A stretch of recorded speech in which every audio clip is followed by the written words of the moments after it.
ما أصاب من مصيبة إلا بإذن الله،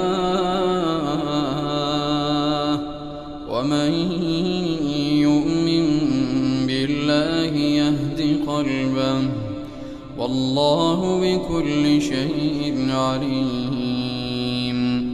وأطيعوا الله وأطيعوا الرسول، فإن توليتم فإنما على رسولنا البلاغ المبين.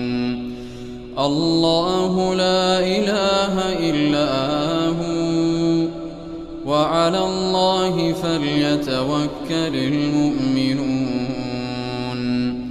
يا أيها الذين آمنوا إن من أزواجكم وأولادكم عدوا لكم فاحذروهم، وإن تعفوا وتصفحوا وتغفروا فإن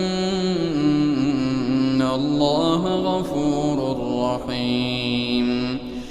إنما أموالكم وأولادكم فتنة، والله عنده أجر عظيم. فاتقوا الله ما استطعتم، واسمعوا وأطيعوا وأنفقوا خيرا لأنفسكم، ومن يوق شح نفسه فأولئك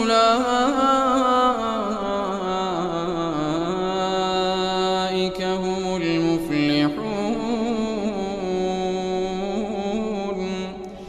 إن تقرضوا الله قرضا حسنا يضاعفه لكم ويغفر لكم، والله شكور حليم.